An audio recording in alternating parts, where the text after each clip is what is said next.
महाराज जी, एक प्रश्न में उड़िया बाबा से किसी ने प्रश्न किया कि महाराज जी, मानसिक पाप क्यों होते हैं। बाबा का दो शब्दों में उत्तर था कि पूर्व संस्कारों से। और फिर दूसरा प्रश्न था कि यदि कोई मानसिक पाप हो जाए तो उसका क्या प्रायश्चित है। तो बाबा ने उत्तर दिया, सच्चे मन से पश्चाताप करें और भगवत नाम जप करें। भगवान के नाम जप में अचिंत्य शक्ति है। इससे अनंत जन्मों के पाप विध्वंस हो जाते हैं। नाम में जितने पापों को जलाने की शक्ति है उतने पाप मनुष्य एक जीवन में कर ही नहीं सकता। बाबा का उत्तर था। अब इसमें क्या है कि मानसिक का जो पाप होता है वो मन की मलिनता होती है। जैसे भक्तों का मन भगवान का ही चिंतन करेगा, उनके रूप की, उनकी लीला की, उनके नाम की, उनकी बातों का। और जब हम हमारे द्वारा अधर्माचरण, जो शास्त्र विरुद्ध आचरण, तो फिर वो गंदी बातों का चिंतन करता है। और जब गंदी बातों का चिंतन करता है तो वही दूसरों पर आरोप लगाने लगता है। जो हमारा मन गंदा होता है ना, तो हमारा मानसिक पाप बनने लगता है। जो हमारा चिंतन होता है, जैसे पूज्य है कोई जिसके हमको रक्षा करनी चाहिए, चरण छूने चाहिए, जैसे बहन है या और भी कोई पूज्य संबंध है, अगर हमारा काम चिंतन गाढ़ है तो चूकेगा नहीं। मन भले शरीर से ना हो, पर मन वो गलत भावना कर बैठेगा। ऐसे ही बहुत लाखों मानसिक पाप होते हैं। आप देखो ना, जिस मन में भजन नहीं होता वो करता क्या है? राग द्वेष का चिंतन करता है, नाना प्रकार के जो लाखों पाप, तभी मलिनता भरती चली जाती है। पर कलयुग का एक प्रताप है, कलिकर एक पुनीत प्रतापा, मानस पुण्य होए नहीं पापा। अगर मानसिक पाप का दंड मिलता तो हमारी दुर्गति पक्की थी। पर कलयुग में चूंकि मलिन हृदय अधिक होंगे, इसलिए सिद्धांत बना दिया गया कि जब तक शरीर से पाप नहीं होगा तब तक मानसिक पाप का दंड उसे नहीं दिया जाएगा। अगर कहीं मानसिक पाप का दंड होता तो बहुत बड़ा लगता। तो हमारे मानसिक पाप बने ही ना, क्योंकि मानसिक चिंतन कलयुगी प्राणी उसे रोक नहीं सकता, क्रिया में उतार देगा, क्योंकि उसमें क्षमता नहीं है। इसीलिए अगर मानसिक चिंतन रुक जाए, जैसे मन ने हमारे कुछ गलत सोचा, अब हमारी क्षमता नहीं कि उसकी सोच को मिटा दे, हमको गलत करना पड़ेगा। वो हमको विवश कर देगा, वो हमें पागल बना देगा। कोआ मदांधो मदना तुरुआ, जहां कामना प्रबल हुई तो आदमी पागल हो जाता है। बाद में वो खुद सोचता है, ग्लानि करता है कि यार मुझे नहीं करना चाहिए, ऐसा क्यों हो गया। वो जो कामना जागृत हुई, अब वो कामना संकल्प बन गई तो क्रिया करा के रहेगी। अगर केवल स्फुरणा हुई, शांत हो गई तो बच गए। तो स्फुरणा ही ना हो, इसके लिए कोई उपाय? तो बाबा कह रहे नाम जप। भगवान के नाम जप से सारी मानसिक मलिनता भस्म हो जाएगी। वही चिल्ला चिल्ला के कहते कि राधा राधा राधा राधा हर समय रटते रहो, बच जाओगे। जो मानसिक पाप हैं, जो शारीरिक क्रियाओं में परिणित हो जाते हैं, उनको हम वहां उदय ही ना होने दें, उनका संकल्प ही ना बनने दें। तो राधा राधा राधा राधा हम नाम जप करते रहें। और सच्ची बात, कभी कामनाओं की पूर्ति नहीं होती, कभी नहीं हुई। देखो आप लोग इतनी अवस्था के हो, हर सुख देखे हो गृहस्थी के, क्या मन शांत हो गया? क्या तृप्त हो गया? बस वही चाल उसकी है जो बचपन में थी, वही आज है। देखो ईमानदारी से देखो, अगर रुका है तो भजन से रुका है, दूसरा कोई उपाय नहीं। नहीं तो पूरा जीवन हमारा ऐसे खोखला हो जाएगा, नष्ट हो जाएगा। और ये भोग लें, ये देख लें, ये सूंघ लें, ये छू लें, ये खा लें, इसी में जीवन चला जाता है। चलो, जैसी भी परिस्थितियों पर राधा राधा तो बोलते रहो।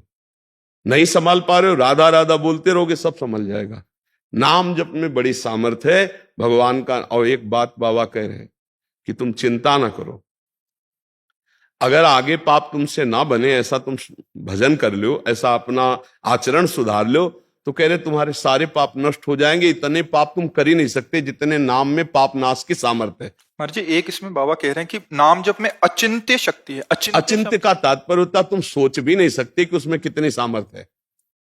अरे जब भगवान को अधीन कर लेता है नाम जपक, तो और तो बात है। सुमीर पवन सुत पावन नामू, अपने बस करी राखे रामू। भगवान को अधीन कर लिया तो और शक्ति की क्या बात। और भगवान भी नाम की महिमा को नहीं पूर्ण रूप से गाए।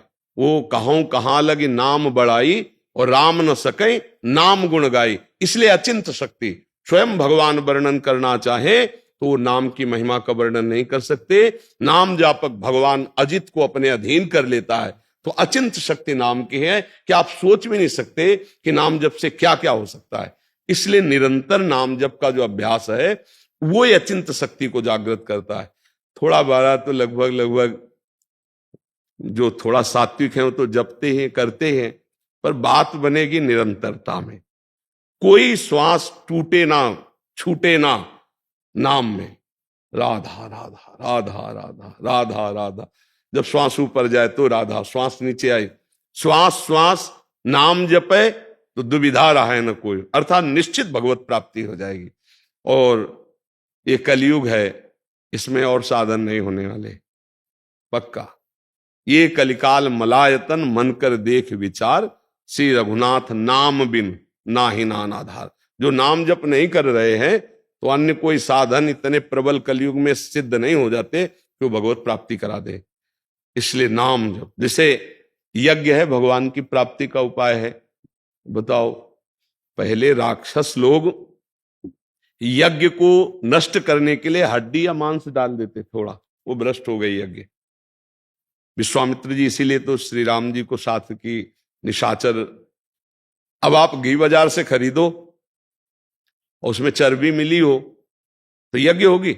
होगी नहीं। सामग्री कहां से आएगी? यज्ञ सामग्री जौ धान्य आदि जो पवित्र चाहिए, अब केमिकल डाले जाते हैं अनाज प्रकट करने में, वो पवित्र थोड़ी माने जाते हैं। ऐसे केमिकल, ऐसी खादें हैं जिनका रस जाता है उसमें, वो अपवित्र हैं। इसीलिए बड़े बड़े रोगों की बाहुल्यता देखो हो रही। कैंसर तो पहले सुना ही नहीं, कभी कोई ऐसे करोड़ों में किसी एक को पहले, अब तो बुखार की तरह है।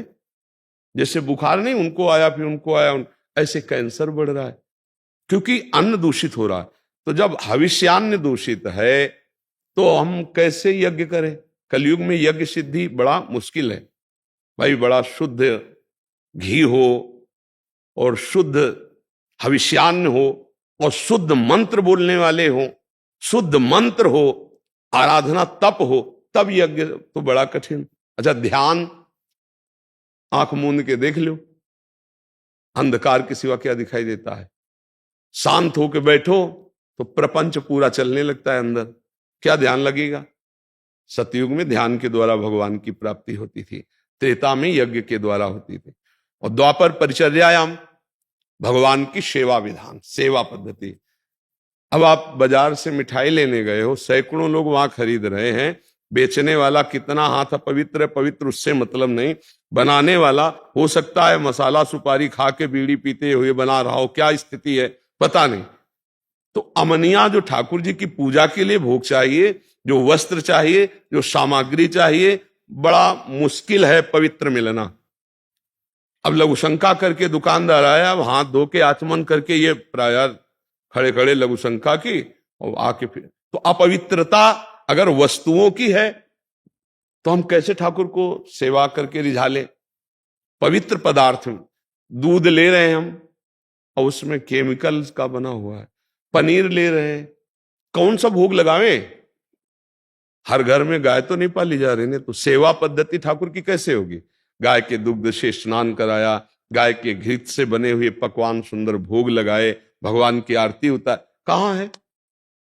कोई बिरला ही नहीं। तो अब कहां सेवा भाव कि हर घर में 2-4 गाय हैं और उनको अब तो आधुनिकता, ट्रैक्टर का जमाना, तो हम भगवत सेवा के बल से भगवान को प्राप्त कर ले, ये भी बड़ा कठिन हो गया। ये द्वापर में था, द्वापर में परिचर्यायाम। अब एक उपाय रह गया है, कलौ तद्धर कीर्तनात्, भगवान के नाम का जप और कीर्तन यही मंगल करेगा।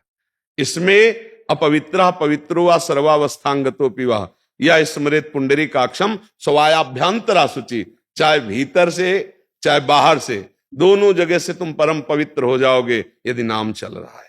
कृष्ण कृष्ण श्याम श्याम, राधा राधा, राम राम, जो भगवान का नाम प्रिय लगे, जो गुरुदेव ने दिया हो, खूब नाम जप करो, इसी से परम मंगल हो जाएगा। अचिंत शक्ति नाम में विराजमान, मतलब तुम सोच नहीं सकते, कर तुम अकर तुम अन्यथा कर तुम, सर्व समर्थ भगवान का नाम है, बस जपने लगो।